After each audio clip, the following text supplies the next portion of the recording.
Welcome to exam theory.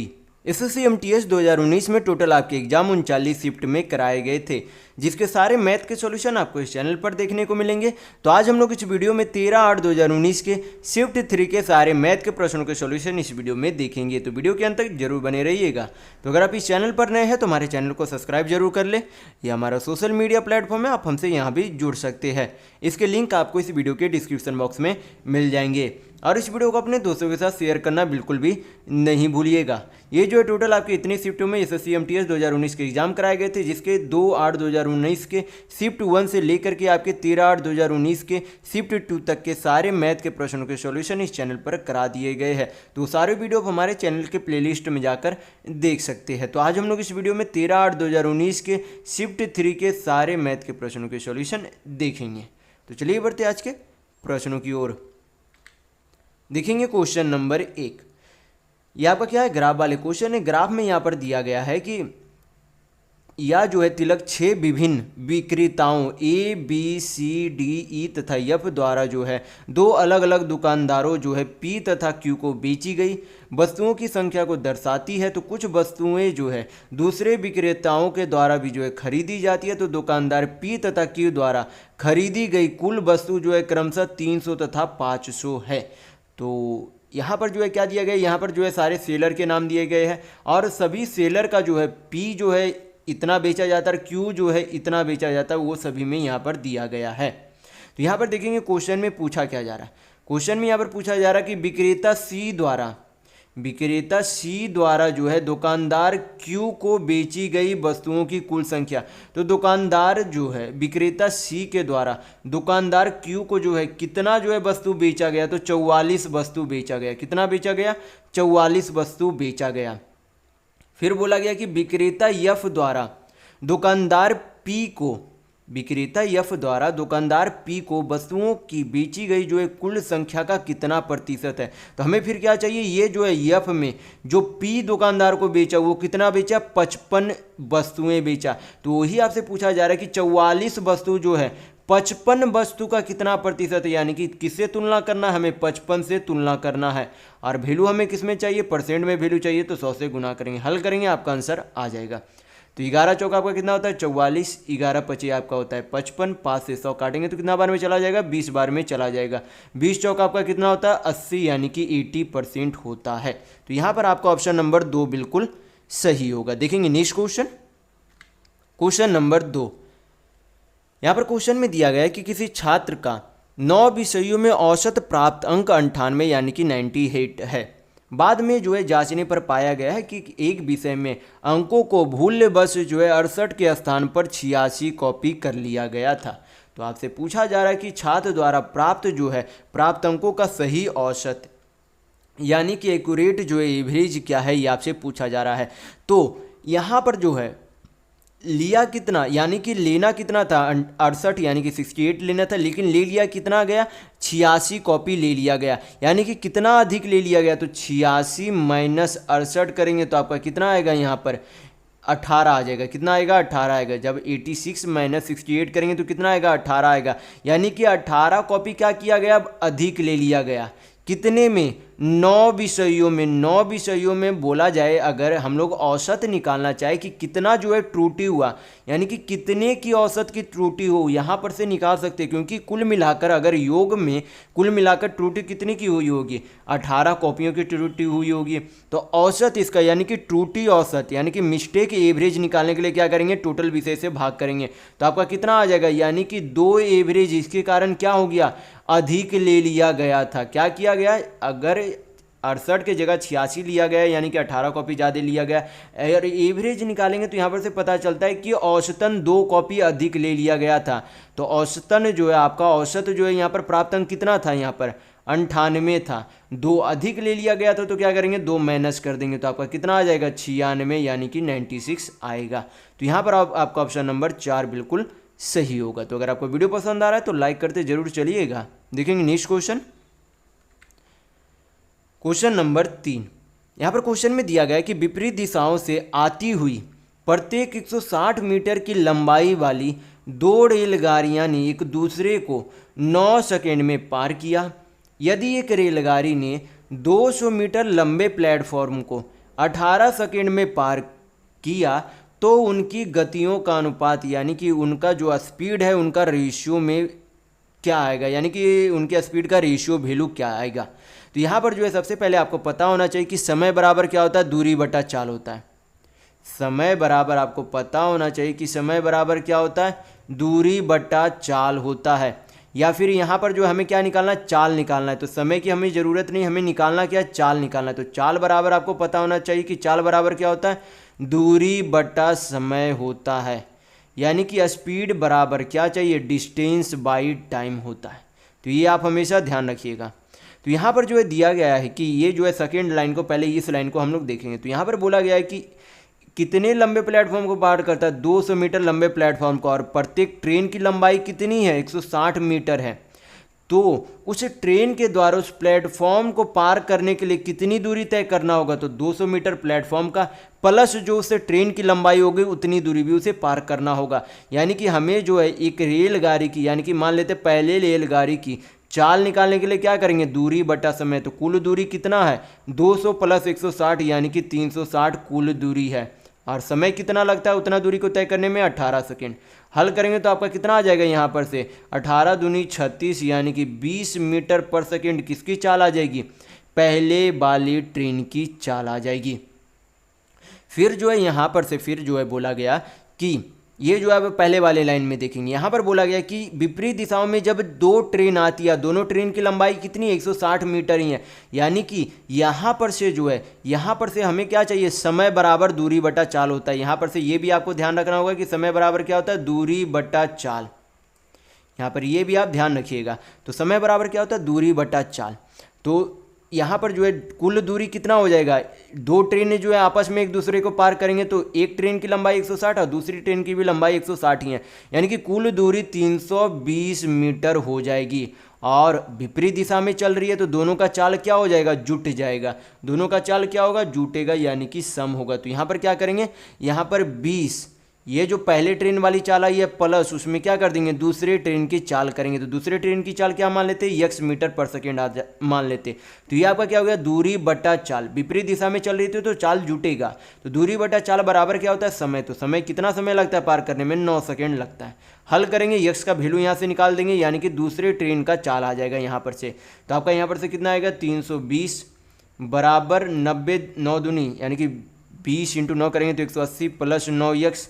तो आपका कितना आ जाएगा, 9x बराबर 140। तो x बराबर आपका 140 बटा 9 होगा। तो यहाँ पर से क्या करेंगे, ये जो आपका पहले वाला चाल आ गया, ये जो आपका क्या आ गया, दूसरा वाला चाल आ गया। दोनों का क्या पूछा जा रहा है, रेशियो पूछा जा रहा है। तो रेशियो में आपका वैल्यू कितना हो जाएगा, तो हल करेंगे तो यहाँ पर से आपका हो जाएगा 20 × 140। तो आपका कितना आ जाएगा, 9:7 यानी कि 9:7 आएगा।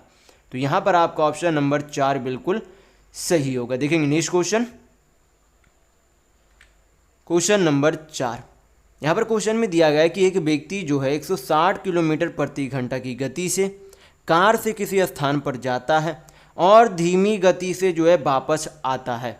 यदि उसकी कुल औसत गति जो है 64 किलोमीटर प्रति घंटा है तो वापसी गति उसकी कितनी है, ये आपसे पूछा जा रहा है। तो सबसे पहले आपको पता होना चाहिए कि एवरेज स्पीड यानी कि औसत चाल निकालने का फॉर्मूला होता है, जब भी जो है समान दूरी जाए और समान दूरी वापस आए और आपसे औसत चाल पूछे तो औसत चाल का एक फार्मूला होता है जो कि आपको ध्यान रखना होता है। तो फार्मूला क्या होता है, 2 × v1 × v2 बट्टा आपका क्या हो जाता है, v1 + v2 होता है। v1 आपका क्या हो गया, पहले वाला चाल, और v2 आपका हो गया दूसरे वाला चाल। तो ये जो है आप औसत चाल का ये फार्मूला याद रखेंगे। तो क्या करेंगे, फार्मूला पे वैल्यू पुट करेंगे, आपका आंसर आ जाएगा। तो 2 × पहला जो है चाल कितना था, यानी कि जाने में उसका चाल कितना था, 160 किलोमीटर प्रति घंटा। आने वाली चाल पता नहीं है तो उसे क्या करेंगे, v2 ही मान लेंगे, बटा v1 आपका कितना, 160 किलोमीटर प्रति घंटा प्लस v2 और इक्वल टू, यानी कि इक्वल टू में जो आपका औसत चाल कितना दिया गया है, 64 किलोमीटर प्रति घंटा दिया गया है। यानी कि एवरेज स्पीड का वैल्यू यहाँ पर क्या लिख देंगे, 64। हल करेंगे, आपका आंसर आ जाएगा। तो हल कर लेंगे, यहाँ पर आपका 16 से ये 10 बार में चला जाएगा, 16 दूनी 16 चौक 64 आपका हो जाएगा। यहाँ से काटेंगे तो 2 दूनी 4 और 2 पचे 10 हो गया। तो यहाँ पर से आपका हो जाएगा 5v2 बराबर आपका हो जाएगा 160 प्लस V2, यानी कि V2 बराबर आपका कितना आ जाएगा, 4 से काटेंगे तो 5V में से 4 एक V2 जाएगा तो 4V2, 4V2 को 160 को काटेंगे 4 से तो कितना बार में चला जाएगा, 40 बार में चला जाएगा। यानी कि दूसरे वाला जो है आपका चाल कितना आ गया, 40 किलोमीटर प्रति घंटा चाल आ गई। तो यहाँ पर आपका ऑप्शन नंबर 1 बिल्कुल सही होगा। देखेंगे नेक्स्ट क्वेश्चन, क्वेश्चन नंबर 5। यहाँ पर क्वेश्चन में दिया गया है कि 0.9 और 0.9% के बीच अंतर कितना है। तो 0.9 तो आपका 0.9 ही रहेगा, लेकिन जब 0.9% को पूर्णतः डेसिमल में चेंज करेंगे तो आपका कितना आएगा, जैसे कि 0.9 है, क्या है, परसेंट है, परसेंट हटाएंगे तो नीचे कितना चला जाएगा, 100 चला जाएगा। यानी कि इसे अगर डेसिमल में चेंज करेंगे, टोटल फ्रैक्शन की जगह डेसिमल में चेंज करेंगे तो आपका कितना आ जाएगा, 0.129, यानी कि 0.009 आएगा।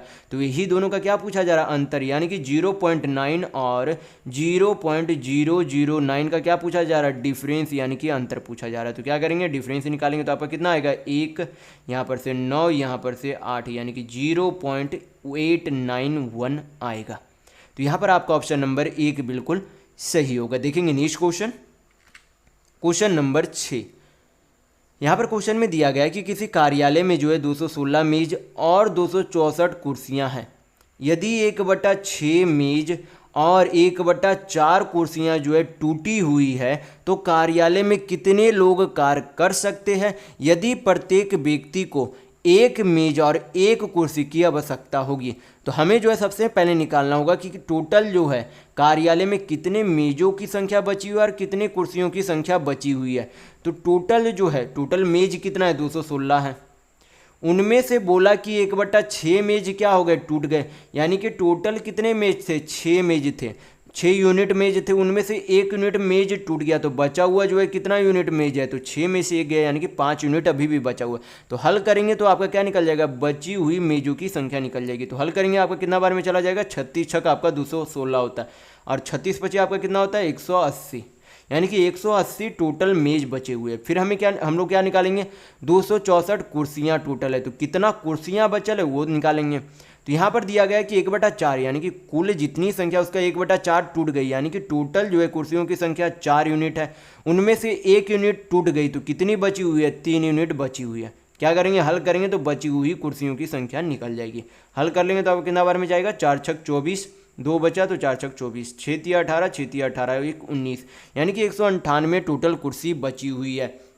तो यहाँ पर जो है इस लाइन को आप ध्यान से पढ़िएगा। यहाँ पर जो है बोला गया तो कार्यालय में कितने लोग कार्य कर सकते हैं यदि प्रत्येक व्यक्ति को एक मेज और एक कुर्सियाँ की आवश्यकता है। यानी कि व्यक्ति, अगर कोई व्यक्ति कार्यालय में कार्य करेगा तो उसे कम से कम एक मेज और एक कुर्सियाँ तो चाहिए ही चाहिए। यानी कि जितना जो है कुर्सियां है उतना क्या होना चाहिए, मेज होना चाहिए। यानी कि इन दोनों में से कौन सा जो है कम नंबर वाला है, 180 जो है कम है, यानी कि 180 लोग जो है क्या कर सकेंगे, काम कर सकेंगे, क्योंकि जो है कुर्सियों यहाँ पर जो है मेजों की संख्या जो है कितनी है, 180 ही है। यानी कि टोटल जो 180 लोग ही कर सकेंगे, क्योंकि हमें जो है, अगर आप यहाँ पर देखेंगे तो आपको यहाँ पर लग रहा होगा कि ये जो है 18 वाला यहाँ पर फिर क्या होगा, ये जो है आपका बेकार चला जाएगा, क्योंकि सिर्फ कुर्सियों का इस्तेमाल करके व्यक्ति कार्यालय में कार्य नहीं कर सकता है, दोनों की ज़रूरत है। तो टोटल यानी कि 180 मेज और 180 कुर्सियां लेकर क्या करेगा, प्रत्येक एक व्यक्ति काम कर सकता है, यानी कि 180 व्यक्ति ही काम कर सकता है। तो यहाँ पर आपका ऑप्शन नंबर 1 बिल्कुल सही होगा। देखेंगे नेक्स्ट क्वेश्चन, क्वेश्चन नंबर 7। ये आपका दिया गया अंडर रूट में वैल्यू। तो यहाँ पर जो है 0 0 तो चला जाएगा, पॉइंट यहाँ पर हटाएंगे तो एक एक पहले अंक के पॉइंट है तो चला जाएगा आपका 256, अंडर रूट 256 है। तो 256 किसका स्क्वायर होता है, 16 का स्क्वायर होता है। मैं काफ़ी बार बोल चुका हूँ कि 1 से 30 तक आप हमेशा स्क्वायर याद रखिए। तो 256 किसका होता है, 16 का स्क्वायर होता है। और 729 किसका स्क्वायर होता है, तो आपका 27 का स्क्वायर कितना होता है, 729 प्लस फिर जो है ये आपका पॉइंट के बाद दो संख्या है तो दो संख्या चला जाएगा, एक शून्य चला जाएगा। ऊपर कितना है, एक है, एक का अंडर रूट तो बाहर निकलेगा तो एक ही रहेगा। नीचे कितना है 81, अंडर रूट के बाहर आएगा तो कितना आ जाएगा आपका 9 यानी कि 9 आएगा। तो यहाँ पर क्या करेंगे 27 और 9 का एलसीएम लेंगे। तो 27 और 9 का एलसीएम कितना होता है 27, 16 प्लस 9 तिया 27 और 16 3 आपका कितना होता है 19, 19 बट्टा आपका कितना आएगा 27 आएगा। तो यहाँ पर आपका ऑप्शन नंबर 4 बिल्कुल सही होगा। देखेंगे नेक्स्ट क्वेश्चन, क्वेश्चन नंबर 8। यहाँ पर क्वेश्चन में दिया गया है कि माना कि ट्रायंगल ए बी सी और ट्रायंगल ए बी डी समान आधार ए बी और एक ही समानांतर रेखाएं ए बी और सी डी के बीच है, तो बताइए कि ए बी सी और ए बी डी के क्षेत्रफल के बीच में क्या संबंध है। तो यहाँ पर जो है सबसे पहले आपको पता होना चाहिए कि किसी भी त्रिभुज के एरिया का फार्मूला क्या होता है। किसी भी त्रिभुज के एरिया का फार्मूला होता है half into base into height होता है। क्या होता है half into base into height. Base मतलब क्या हो गया आधार, हाइट मतलब आपका ऊंचाई हो गया। यानी कि किसी भी त्रिभुज का फार्मूला होता है एरिया का half into base into height.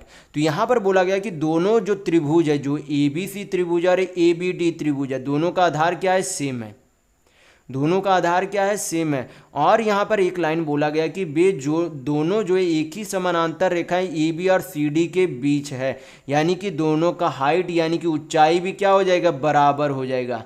दोनों का ऊंचाई यानी कि दोनों त्रिभुजों की ऊंचाई भी क्या हो जाएगी बराबर हो जाएगी।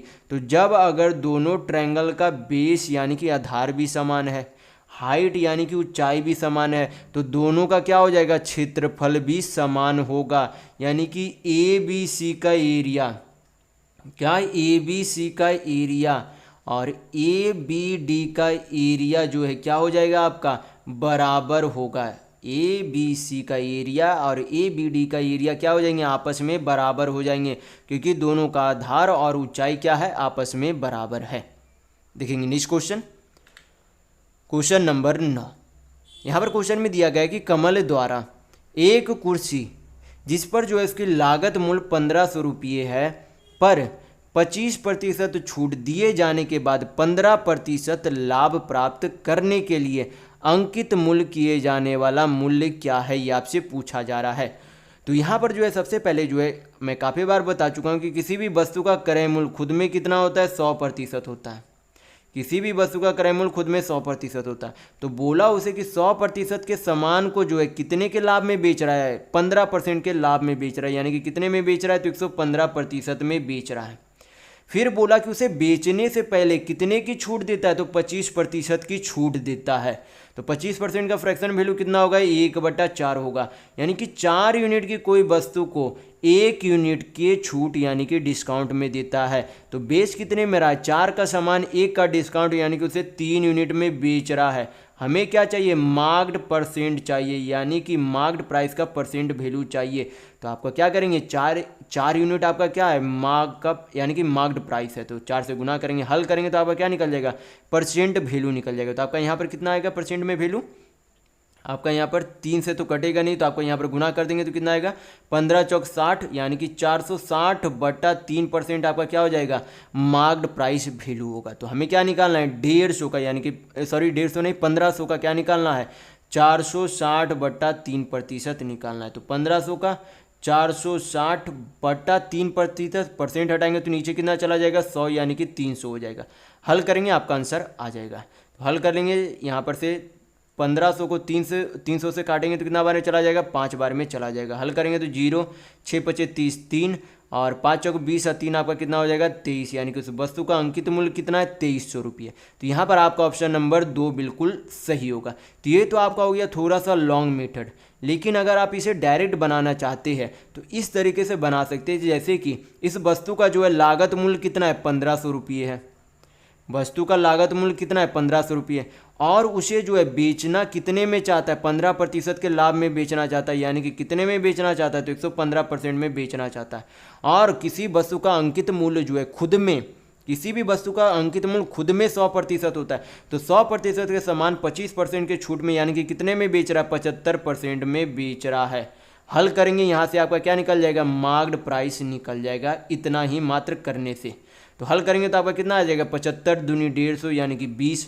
115 इंटू 20 करेंगे तो आपका कितना आ जाएगा 0, 15 दूनी 30 और 2 एकम 2 यानी कि आपका अंकित मूल्य कितना आ जाएगा 2300 आएगा। तो ये आपका हो गया थोड़ा लॉन्ग मेथड, ये आप बोल सकते हैं कि ट्रिक है या फिर शॉर्ट मेथड है। तो दोनों ही स्थितियों में आपका कौन सा आंसर आएगा 2300 आंसर आएगा। देखेंगे नेक्स्ट क्वेश्चन, क्वेश्चन नंबर 10। यहाँ पर क्वेश्चन में दिया गया कि यदि तीन संख्याएं जो है 2:3:5 के अनुपात में है और उनका योगफल का दोगुना कितना है 200 है, उनका योगफल का दोगुना कितना है 200 है, यदि तीनों संख्याओं में से सबसे बड़ी संख्या का वर्ग यानी कि स्क्वायर क्या होगा। तो सबसे पहले हमें क्या निकालना होगा, सबसे बड़ी संख्या निकालनी होगी। तो बड़ी संख्या कैसे निकालेंगे, सबसे पहले बोला गया कि उन सभी अंकों का योगफल का दोगुना 200 है। इस जो है तीनों संख्याओं का योग का दोगुना ये 200 है। तो हमें जो संख्या का योग निकालने के लिए क्या करेंगे 2 से भाग कर देंगे, क्योंकि ये जो पहले से दोगुना किया गया है। तो अगर 2 से भाग कर देंगे तो आपका क्या निकल जाएगा, उन तीनों संख्याओं का योग निकल जाएगा। तो कितना हो जाएगा 100, यानी कि उन तीनों संख्याओं का योग कितना है 100 है। और यहाँ पर जो है यूनिट में योग कितना है, तो 5 3 8 और 2 10 यूनिट है। तो 1 यूनिट का वैल्यू कितना हो जाएगा, 1 यूनिट बराबर जो है 10 हो जाएगा। कितना होगा, 1 यूनिट बराबर 10 होगा। तो यहाँ पर से क्या निकाल सकते हैं, बड़ी संख्या का वैल्यू निकाल सकते हैं। तो इन सभी रेशियो में सबसे बड़ा यूनिट किसका देखने को मिल रहा है, ये 5 यूनिट वाले का देखने को मिल रहा है। तो जिसका यूनिट सबसे बड़ा है वो संख्या सबसे बड़ी होगी। तो अगर 1 यूनिट का वैल्यू 10 है तो 5 यूनिट का वैल्यू कितना हो जाएगा, तो 10 × 5 करेंगे तो आपका कितना आ जाएगा 50, यानी कि बड़ी संख्या कितनी है 50 है। तो इसका क्या पूछा जा रहा है, वर्ग पूछा जा रहा है, यानी कि स्क्वायर पूछा जा रहा है। तो 50 का स्क्वायर करेंगे तो कितना हो जाएगा 2500, यानी कि 2500 होगा। तो यहाँ पर आपका ऑप्शन नंबर 3 बिल्कुल सही होगा। देखेंगे नेक्स्ट क्वेश्चन, क्वेश्चन नंबर 11। यहाँ पर क्वेश्चन में दिया गया है कि छात्रों की ऊंचाई जो है सेंटीमीटर में, ये जो है लगातार जो है क्या दिया गया है, यहाँ पर जो ऊंचाई दिए गए हैं। तो आपसे पूछा जा रहा है कि छात्रों की ऊंचाई का माध्यिका यानी कि मीडियन क्या होगा। तो मीडियन निकालने का तरीका होता है कि जो भी नंबर दिया गया उसे क्या करेंगे, सबसे पहले असेंडिंग ऑर्डर यानी कि बढ़ते क्रम में व्यवस्थित करेंगे। तो सबसे पहले जो है सबसे छोटा अंक कौन सा है 161, 161 के बाद आपका कौन सा है 162 है आपका, 162 के बाद आपका 163 भी हमें दिख रहा है तो 163, 163 के बाद आपका 172 है तो 172 ले लेंगे।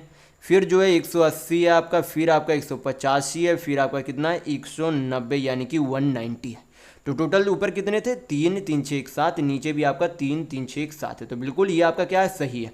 तो हम लोगों ने क्या किया, सभी नंबरों को पहले असेंडिंग ऑर्डर यानी कि बढ़ते क्रम में व्यवस्थित कर लिया। उनमें से फिर हमें क्या करना है, बीच की संख्या ढूंढनी है। तो टोटल कितने नंबर है 7 नंबर है। तो बीच की संख्या कौन सी होगी, जो चौथे यानी कि 4th नंबर पर होगी। तो चौथे नंबर पर कौन सा 172 है। बाकी ये जो है आपका इधर 3 हो जाएगा, इधर 3 हो जाएगा। बीच की संख्या कौन सी है 172 है। तो वही आपकी क्या होगी, मीडियन यानी कि माध्यिका होगी। तो यहां पर आपका ऑप्शन नंबर 2 बिल्कुल सही होगा। देखेंगे नेक्स्ट क्वेश्चन, क्वेश्चन नंबर 12। यहां पर क्वेश्चन में दिया गया है कि किसी व्यक्ति ने किसी धन को चक्रवृद्धि ब्याज पर निवेशित किया तो 2 वर्षों में धन बढ़कर जो है कितना हो गई 12,100 रुपये हो गए, तथा 3 वर्षों में बढ़कर जो है अमाउंट यानी कि मिश्र धन कितना हो गया 13,310 हो गया। तो आपसे पूछा जा रहा है कि प्रति वर्ष ब्याज दर क्या है।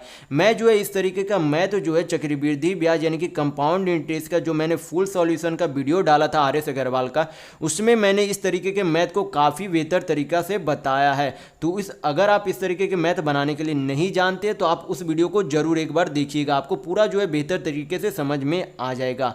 तो वीडियो आप हमारे चैनल पर जाके देख सकते हैं। तो यहाँ पर जो है मैं इस क्वेश्चन को बता देता हूँ कि किस तरीके से बनाया जाता है।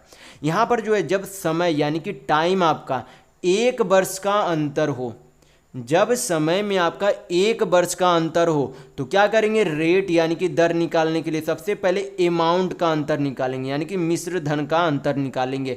तो मिश्र धन का अंतर कितना होगा, तो 13,310 में से 12,100 माइनस करेंगे तो आपका कितना आ जाएगा, यहाँ पर आ जाएगा 1 0, 3 में से 1 गया 2 और 3 में से 2 गया 1, यानी कि आपका कितना आ जाएगा 1210 रुपये। और यहाँ पर क्या करेंगे, जो आपका 2 वर्षों का यानी कि सबसे कम वाला मिश्र धन था उसे क्या करेंगे यहाँ पर नीचे में लिख देंगे। और हमें परसेंट में वैल्यू चाहिए तो क्या करेंगे 100 से गुना करेंगे, हल करेंगे आपका क्या निकल जाएगा, रेट यानी कि दर निकल जाएगा। तो हल करेंगे यहाँ पर से, तो यहाँ पर से आपका एक शून्य एक शून्य एक शून्य एक शून्य चला गया, 121 चला गया। तो आर बराबर आपका यहाँ पर कितना बच गया 10, यानी कि दर आपका कितना आ गया 10%। तो यहाँ पर आपका ऑप्शन नंबर 2 बिल्कुल सही होगा। देखेंगे नेक्स्ट क्वेश्चन, क्वेश्चन नंबर 13। यहाँ पर क्वेश्चन में दिया गया कि 15, ये जो आपका क्या है सिंप्लीफिकेशन का क्वेश्चन है। सिंप्लीफिकेशन का क्वेश्चन है तो क्या करेंगे, सबसे पहले इस ब्रैकेट का हल करेंगे। तो ब्रैकेट में हल करने के लिए सबसे पहले इस गुना को हल करेंगे। तो गुना करेंगे 3 इंटू 1.1 से गुना करेंगे तो आपका कितना आ जाएगा 3.3 आएगा। कितना आएगा 3.3। और 15 को क्या करना है 3.3 में जोड़ना है। तो आपका कितना आ जाएगा 15 3 18.3, यानी कि 18.3 आएगा। और 18.3 को किससे भाग करना है 0.0003 से भाग करना है। तो इसको भाग करेंगे आपका कितना है 0.0003। ये आपका पॉइंट हटाएंगे नीचे कितना आएगा 10। ये पॉइंट हटाएंगे तो ऊपर जो है कितना जाएगा, यहाँ पर से 4 शून्य जाएगा, 1 शून्य 1 शून्य तो पहले ही चला जाएगा। 3 से काटेंगे तो कितना बार में चला जाएगा 3 छक्का 18, 61 इंटू 1000 करेंगे तो आपका कितना हो जाएगा 61,000, यानी कि 61,000 होगा। तो यहाँ पर आपका ऑप्शन नंबर 4 बिल्कुल सही होगा। देखेंगे नेक्स्ट क्वेश्चन, क्वेश्चन नंबर 14। यहाँ पर क्वेश्चन में दिया गया है कि ए तथा बी साथ मिलकर किसी कार्य को 36 दिनों में पूरा कर सकते हैं। बी तथा सी जो है साथ मिलकर उस कार्य को 60 दिनों में पूरा कर सकते हैं। ए तथा सी मिलकर साथ मिलकर उसी काम को 45 दिनों में पूरा कर सकते हैं। तो आपसे पूछा जा रहा है कि बी उस कार्य को अकेले कितने दिनों में पूरा कर सकता है। तो यहाँ पर जो है समय बराबर, मैं पहले वाले वीडियो में काफ़ी बार बता चुका हूँ कि समय बराबर क्या होता है, कुल कार्य बटा कार्य क्षमता होता है। तो ये आप हमेशा ध्यान रखिएगा।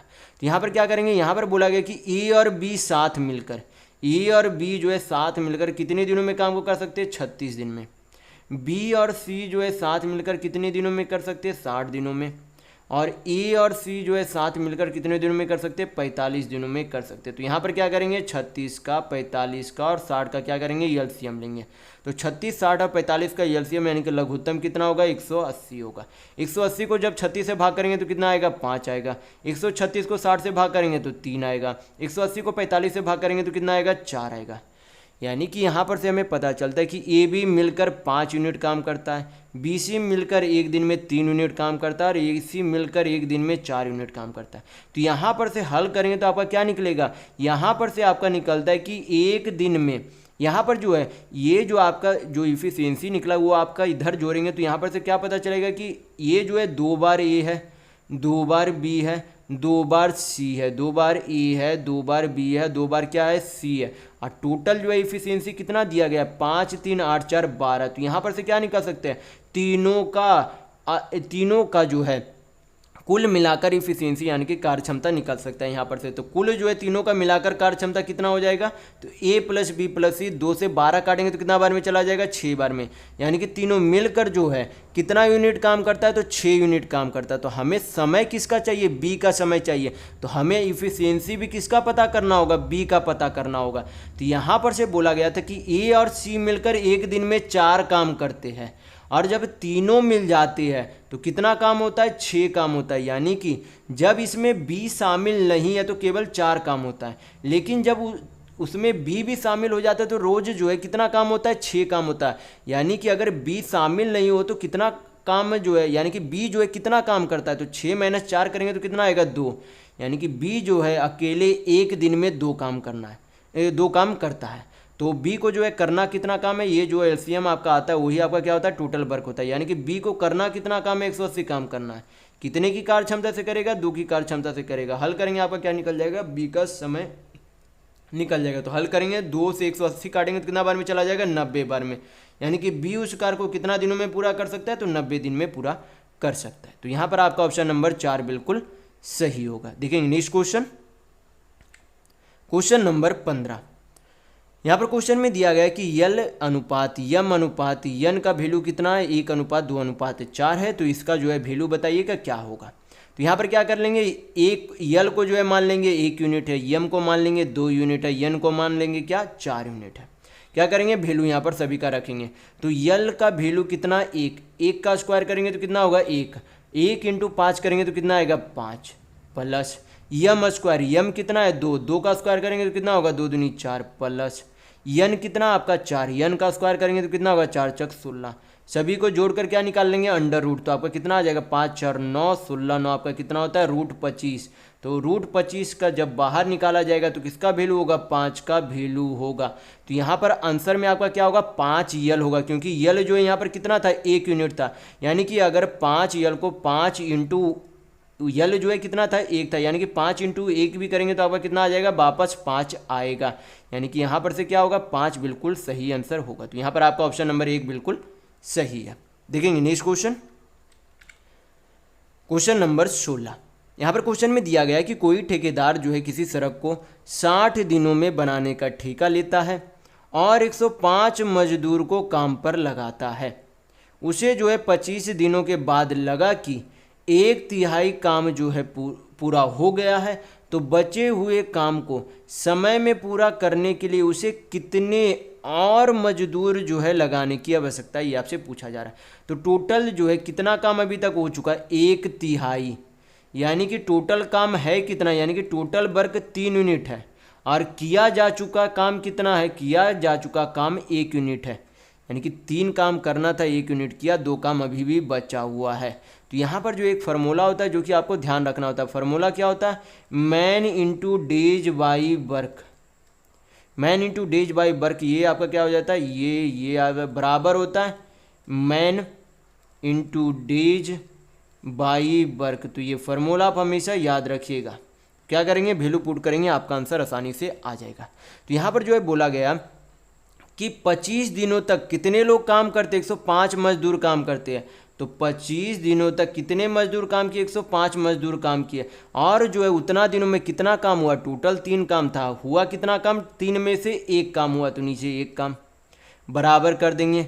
अब उसी काम को बोल रहा है कि और कितने व्यक्ति की आवश्यकता होगी। तो हमें जो है वो नहीं निकाल कर हम लोग क्या निकालेंगे कि टोटल जो है कितने जो है व्यक्तियों की आवश्यकता होगी, अगर जो है उतने ही समय में जो है पूरा करना चाहता है। तो यहाँ पर क्या करेंगे, m2 मान लेंगे इंटू जो है बचा हुआ दिन कितना है, 25 दिनों अभी तक जो है 25 दिन अभी तक ख़त्म कर चुका है और कितना दिनों में काम जो है करना था, 60 दिनों में करना था। तो बचा हुआ दिन कितना है, तो 60 - 25 करेंगे तो आपका कितना आएगा, 35।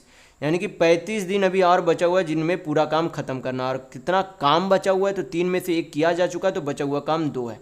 हल करेंगे तो आपका क्या निकल जाएगा, m2 की संख्या निकल जाएगी। तो हल करेंगे, 35 तिया आपका कितना होता है, 105, 75 25 तिया 75, 75 दूनी आपका कितना हो जाएगा, 150। यानी कि अगर काम को समय में करना है तो 150 आदमियों की आवश्यकता होगी बचे हुए काम को करने के लिए। लेकिन यहाँ पर ये नहीं पूछा जा रहा है, यहाँ पर पूछा जा रहा है कितने और मजदूर के लगाने की आवश्यकता होगी। तो पहले से तो 105 मजदूर था ही, अब जो है कितना चाहिए, 150 चाहिए, यानी कि कितना अधिक चाहिए। तो क्या करेंगे, 150 में से 105 माइनस करेंगे तो आपका कितना आ जाएगा, यहाँ पर 45 यानी कि 45 आएगा।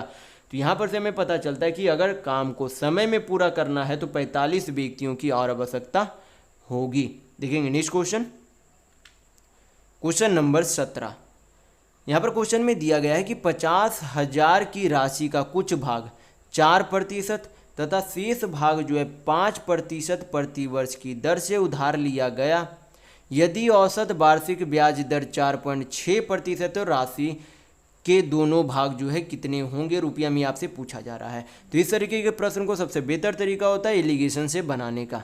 तो सबसे पहले बोला कि पहला भाग को जो है कितने प्रतिशत की दर से लगाया गया, ब्याज पर 4% की दर से, और उसी राशि का दूसरा भाग को जो है कितने दर से लगाया गया, 5% की दर से लगाया गया। और कुल राशि पर जो है कुल मिलाकर कितना प्रतिशत ब्याज मिलता है, तो 4.6% औसतन ब्याज मिलता है। तो यहाँ पर से क्या करेंगे, यहाँ पर से क्रॉस क्या करेंगे, डिफरेंस निकालेंगे। क्या करेंगे, क्रॉस डिफरेंस निकालेंगे। डिफरेंस मतलब ही होता है कि बड़ी संख्या को छोटी संख्या से माइनस करेंगे। तो यहाँ पर क्या करेंगे, 5 12 5 में से 4.6 जाएगा तो आपका कितना बचेगा, 0.4% बचेगा। और इधर 4.6 में से 4 जाएगा तो आपका कितना बचेगा, 0.6% बचेगा। तो ये जो आपका रेशियो है, ये जो आपका रेशियो है उसी अनुपात में क्या किया गया है, जिस अनुपात में ये जो आपको दिख रही है संख्या, उसी अनुपात में क्या किया गया होगा, उस राशि को बांटा गया होगा। तो सबसे पहले क्या करेंगे, रेशियो को पहले हल करेंगे तो परसेंट से परसेंट चला जाएगा। 0.4 को काटेंगे तो 2 बार में चला जाएगा, ये 3 बार में चला जाएगा। यानी कि दोनों राशियों का अनुपात कितना आ गया, 2:3। तो यहाँ पर जो है टोटल कितने यूनिट वैल्यू है, टोटल जो है 3 या 2 5 यूनिट है, और 5 यूनिट का वैल्यू रुपये में टोटल कितना मूलधन दिया गया, 50,000 दिया गया है, और 1 यूनिट का वैल्यू यहाँ पर से कितना हो जाएगा आपका 1,000 होगा, सॉरी 10,000 होगा, 1,000 नहीं 10,000 होगा। तो 1 यूनिट का वैल्यू 10,000 है, तो 2 यूनिट का वैल्यू कितना हो जाएगा 20,000, 2 यूनिट का वैल्यू कितना होगा आपका 20,000, तो 3 यूनिट का वैल्यू कितना होगा, अगर 1 यूनिट का वैल्यू 10,000 तो 3 यूनिट का वैल्यू 30,000 होगा। तो यहाँ पर क्या पता चल गया, दोनों भागों का अलग अलग राशि पता चल गया। तो यहाँ पर आपका ऑप्शन नंबर 4 बिल्कुल सही होगा। देखेंगे नेक्स्ट क्वेश्चन, क्वेश्चन नंबर 18। ये आपका क्या है, ग्राफ वाले क्वेश्चन है। ग्राफ मैं आपको पहले ही इस वीडियो में समझा चुका हूँ कि क्या है। तो देखेंगे क्वेश्चन में पूछा क्या जा रहा है। क्वेश्चन में पूछा जा रहा है कि दुकानदार पी को विक्रेता ए बी सी तथा डी द्वारा कुल मिलाकर बेची गई सामग्रियों की औसत संख्या क्या है। तो P द्वारा हमें क्या चाहिए, ए बी सी डी तक की सारी संख्याओं का औसत संख्या चाहिए।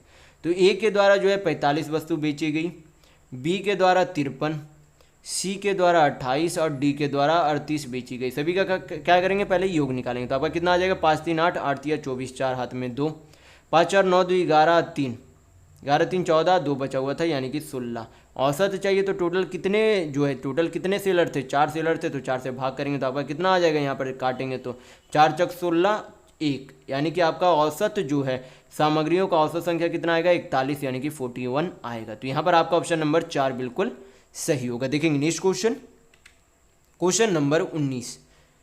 यहाँ पर दिया गया है कि 4 संख्याओं में से प्रथम 3 संख्याओं का औसत यानी कि एवरेज कितना है 16 है, और अंतिम 3 संख्याओं का औसत यानी कि एवरेज 15 है। तो यदि अंतिम संख्या 21 है तो प्रथम संख्या क्या होगी, ये आपसे पूछा जा रहा है।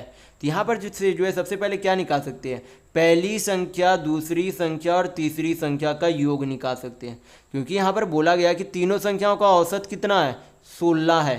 तो टोटल संख्या 3 है, उनका औसत 16 है। योग निकालने के लिए क्या करेंगे 16 × 3, तो आपका कितना आ जाएगा 16 3 48, यानी कि पहली तीनों संख्याओं का योग कितना है 48 है।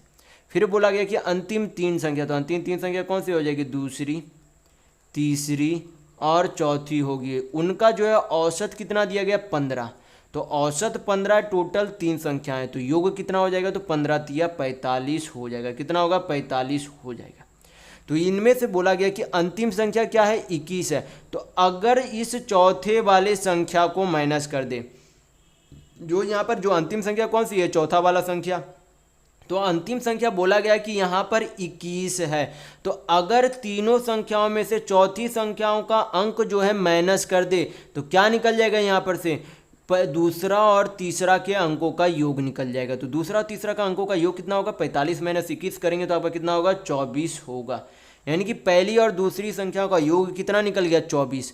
तो अगर हम लोग इन तीनों को योग में से 24 माइनस कर दे, यानी कि पहला और दूसरा का योग माइनस कर दे, तो क्या निकल जाएगा, तीसरी संख्या, सॉरी तीसरी संख्या नहीं, तीसरी संख्या नहीं, ये जो है आपका दूसरा और तीसरा, यानी कि अगर दूसरा और तीसरा का योग कितना आया आपका 24 आया, यानी कि 24 माइनस कर दे तो आपका क्या निकल जाएगा, पहली संख्या निकल जाएगी, क्योंकि दूसरी और तीसरी संख्या का योग यहाँ पर 24 आया था, तीनों का योग 48 है, तो 48 में से 24 जाएगा तो आपका कितना बचेगा 24 बचेगा, यानी कि पहली संख्या जो है कितनी है 24 है। तो यहाँ पर आपका ऑप्शन नंबर 1 बिल्कुल सही होगा। देखेंगे नेक्स्ट क्वेश्चन, क्वेश्चन नंबर 20। यहाँ पर क्वेश्चन में दिया गया है कि 10 मीटर भुजा वाले किसी घन से 10 सेंटीमीटर भुजा वाले घन जो है बनाए जा सकते हैं। तो ऐसे जो है कितने घन बनाए जा सकते हैं, ये आपसे पूछा जा रहा है। तो सबसे पहले जो है जब किसी वस्तु को किसी अन्य आकार में चेंज करना हो या फिर काट के उसे बांटना हो, तो जब भी उसे जो है किस आधार पर बांटा जाता है, तो वॉल्यूम यानी कि आयतन के आधार पर बांटा जाता है। तो घन का जो आयतन का फॉर्मूला क्या होता है, भुजा का क्यूब होता है। क्या होता है, भुजा का क्यूब होता है। तो ये आपको फॉर्मूला पता होना चाहिए। तो यहाँ पर जो है बोला गया है कि ये जो पहला वाला जो बड़ा वाला घन है उसकी जो है भुजा की लंबाई कितनी है, 10 मीटर है। तो हम लोग क्या करेंगे, इस 10 मीटर को सेंटीमीटर में चेंज करेंगे, क्योंकि जो बनाया जाता है दूसरा घन वो सेंटीमीटर में। तो क्या करेंगे, इस मीटर को सेंटीमीटर में चेंज करेंगे। तो कितना हो जाएगा, 1 मीटर बराबर 100 सेंटीमीटर होता है। तो 10 मीटर बराबर कितना हो जाएगा, 10 × 100 करेंगे, यानी कि 1000 सेंटीमीटर।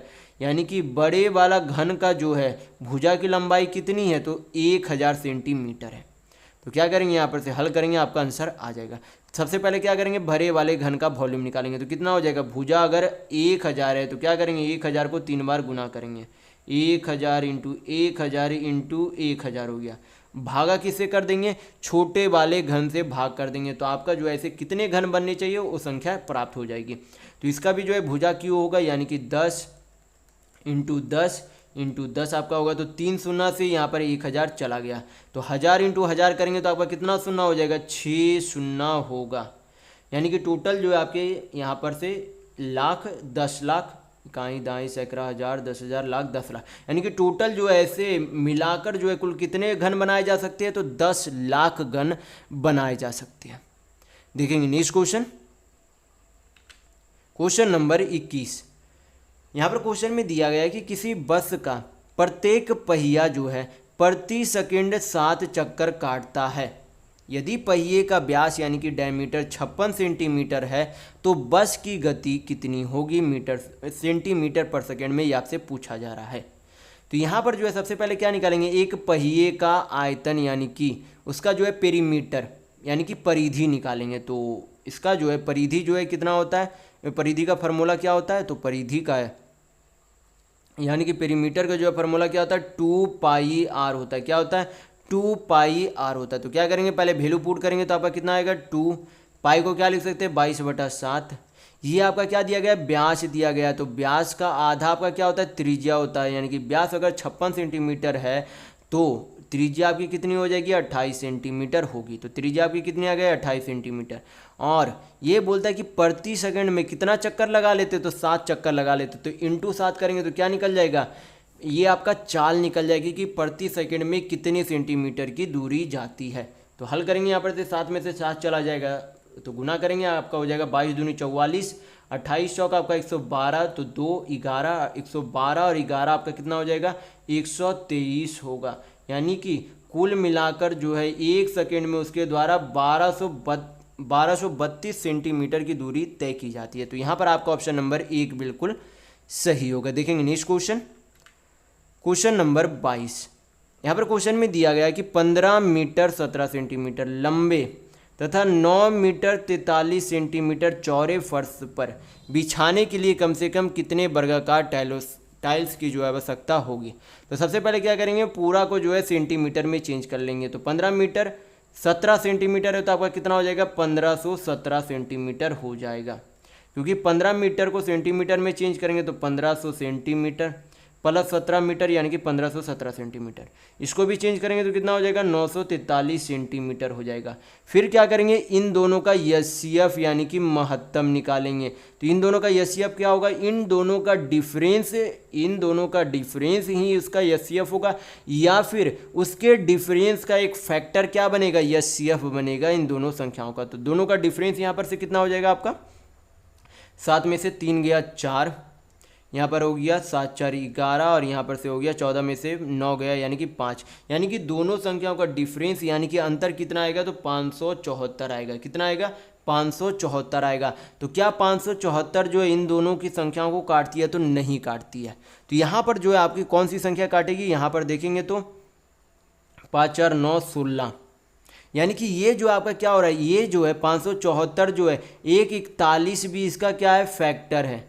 जब आप देखेंगे तो 41 भी इसका क्या बनता है, एक फैक्टर बनता है, क्योंकि 9 7 16 164 जो कि 4 बार में चला जाता है। यानी कि 574 का जो एक फैक्टर क्या है, 41 भी है। तो 41 से देखेंगे क्या इन दोनों संख्याओं को पूर्णतः विभाजित करता है या नहीं। 41 से यहाँ पर देखेंगे तो 41 तिया 123 7, हाँ ये आपका कट जाएगा। ये भी आपका 41 दूनी 82 आपका हो गया, 8 4 12 123, ये भी आपका कट जाएगा। यानी कि इन दोनों का एचसीएफ कितना आ गया, 41 यानी कि 41 आ गया। तो क्या करेंगे, इन दोनों का पहले जो है क्या करेंगे, इन दोनों का गुना बटा क्या करेंगे, जो एचसीएफ आया उसको जो है उसका एरिया से क्या कर देंगे, भागा कर देंगे। तो आपका क्या निकल जाएगा, नंबर ऑफ टाइल्स निकल जाएगी जो कि उस एरिया पर बिछाना है। तो क्या करेंगे, हल करेंगे, आपका आंसर आ जाएगा। तो 41 से काटेंगे तो कितना बार में चला जाएगा, 41 तिया 7 इकाई अंक यानी कि 7 बार में चला जाएगा। 41 से काटेंगे तो 41 दूनी 82 या 3 बार में चला जाएगा। 37 तिया आपका कितना होता है 111, तो 1 11 37 दूनी 74, 74 11 आपका कितना हो जाएगा 85, यानी कि कुल जो है टाइल्सों की आवश्यकता जो है कितनी पड़ेगी उस एरिया को लगाने, उस एरिया में लगाने के लिए 851 टाइल्स की आवश्यकता होगी। तो यहाँ पर आपका ऑप्शन नंबर 1 बिल्कुल सही होगा। देखेंगे नेक्स्ट क्वेश्चन, क्वेश्चन नंबर 23। ये आपका क्या है, ग्राफ का क्वेश्चन है। ग्राफ मैं आपको पहले ही समझा चुका हूँ। तो क्वेश्चन में देखेंगे पूछा क्या जा रहा है। क्वेश्चन में यहाँ पर पूछा जा रहा है कि A B C D E तथा यफ जो है, यफ के अलावा सभी विक्रेताओं द्वारा पी और क्यू को बेची गई वस्तुओं के बीच का क्या अंतर है, ये आपसे पूछा जा रहा है। तो यहाँ पर जो है बोला गया कि पी द्वारा जो है कुल जो है खरीदी गई वस्तु जो है क्रमशः जो है कितनी है 300 है, और क्यू द्वारा जो है कितनी है, क्यू द्वारा जो है खरीदी गई जो है कुल जो है वस्तुओं की संख्या कितनी है 500 है। तो यहाँ पर क्या निकालना होगा कि अन्य जो है जो बचा हुआ है वो जो है कितना जो है अधिक खरीदा गया था। तो क्या करेंगे, सबसे पहले पी का यहाँ पर कुल योग निकाल लेंगे। क्या निकाल लेंगे, पी का योग निकाल लेंगे। तो टोटल जो है पी में जो है कितने जो है वस्तुएं जो है बेची गई थी। तो यहाँ पर जो है पी को सभी को जोड़ेंगे तो 45 है, 53 है, 28 है, 38 है, 35 है, आपका 55 है। सभी को जोड़ लेंगे तो 5 5 10 18 18 8 26 26 3 आपका हो गया 26 3 29 29 5 आपका कितना हो गया 34 3 5 4 9 9 2 11 11 3 14 14 3 17 17 5 22 22 3 आपका कितना होगा 22 3 आपका हो जाएगा 22 3 25 होगा। ये आपका क्या निकल गया, पी जो है पी वस्तुएं जो है बेची गई थी। अब क्या निकालेंगे, क्यू जो है जो कुल वस्तुएं जो है बेची गई थी। तो यहाँ पर जो है कितना हो जाएगा, सभी को जोड़ेंगे तो 9 6 15 15 4 19 19 और 8 27 27 और 5 आपका कितना होगा 32 2 3 5 4 9 9 4 13 13 3 16 16 6 22 22 6 28 28 3 आपका कितना होगा 28 3 31 होगा। तो यहाँ पर जो है पी द्वारा बेची गई 254 है, क्यू द्वारा जो है बेची गई कितनी है 312 है, लेकिन यहाँ पर जो है खरीदा कितना गया था 300, और पी का जो है खरीदा गया 300 और जो है क्यू कितना खरीदा गया 500। तो क्या करेंगे 254 यानी कि 300 माइनस क्या करेंगे 254 करेंगे पहले। तो 300 माइनस 254 करेंगे तो आपका कितना आएगा 46 यानी कि 46 आएगा। और जब 500 माइनस 312 करेंगे तो आपका कितना आएगा, यहाँ पर से 188 आएगा। कितना आएगा 188 आएगा। यहीं पर आपसे क्या पूछा जा रहा है, इन दोनों का अंतर यानी कि डिफरेंस पूछा जा रहा है। यहाँ पर क्या करेंगे 188 माइनस 46 करेंगे तो आपका कितना आएगा, 8 में से 6 गया 2, 18 में से 4 गया तो आपका कितना आएगा 14, यानी कि 142 क्या है, उन दोनों में बेची गई वस्तुओं का अंतर है। देखेंगे नेक्स्ट क्वेश्चन, क्वेश्चन नंबर 24। यहाँ पर क्वेश्चन में दिया गया कि ए ने जो है 13 रुपये के लाभ पर अपना पेन बेचा। उसने लाभ प्रतिशत का परिकलन जो है विक्रय मूल्य पर किया और उसे जो है 20% का क्या हुआ, लाभ हुआ। यहाँ पर जो है 20% का लाभ हुआ, और ये जो लाभ हो रहा है वो किस पर हो रहा है, विक्रय मूल्य यानी कि एसपी पर हो रहा है। तो आपसे पूछा जा रहा है कि पेन का लागत मूल्य यानी कि सीपी क्या है। तो यहाँ पर सबसे पहले क्या करेंगे, परसेंट को फ्रैक्शन में चेंज करेंगे। तो 20% का फ्रैक्शन वैल्यू कितना होगा, 1/5 होगा। तो यहाँ पर से हमें पता चलता है कि ये जो 5 यूनिट है वो आपका क्या है, एसपी है, और ये जो ऊपर वाला 1 यूनिट है वो आपका क्या है, प्रॉफिट है। यानी कि एक वस्तु को जो है बेचा कितने में, 5 यूनिट में बेचा, और 5 यूनिट के में बेचने पर उसे क्या हो रहा है, 1 यूनिट का लाभ हो रहा है। यानी कि यहाँ पर से सीपी जो है निकालने के लिए क्या करेंगे, एसपी माइनस प्रॉफिट करेंगे। तो आपका कितना आ जाएगा, 5 में से 1 गया, यानी कि 4 यूनिट क्या है, उस वस्तु का सीपी यानी कि क्रय मूल्य है। यहाँ पर से क्या पता चलेगा कि उस वस्तु का क्रय मूल्य कितना है, 4 यूनिट है। तो यहाँ पर बोला गया कि ए ने जो है 13 रुपये के लाभ पर बेचा, तो लाभ कितने का हो रहा है, 1 यूनिट का लाभ हो रहा है। तो 1 यूनिट का वैल्यू कितना है, 13 है।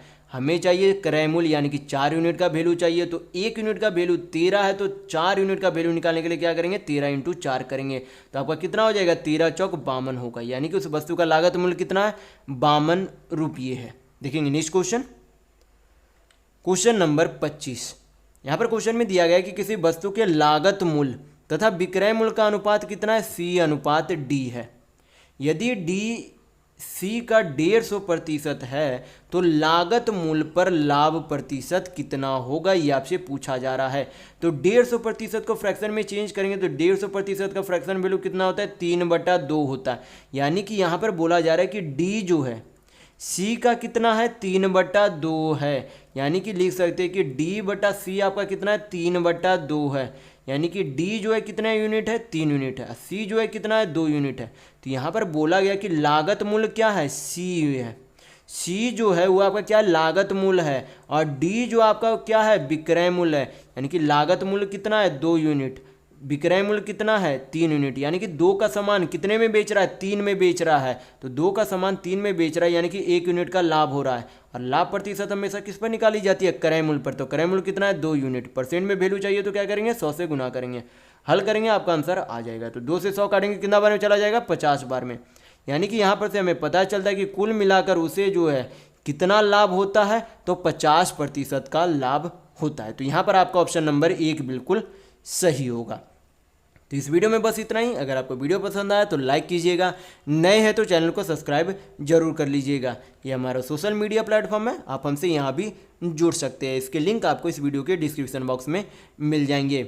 और इस वीडियो को अपने दोस्तों के साथ शेयर करना बिल्कुल भी नहीं भूलिएगा, ताकि उन्हें भी इस वीडियो से लाभ मिल सके। तो इस वीडियो में बस इतना ही, मिलते हैं अगले वीडियो में, तब तक के लिए धन्यवाद।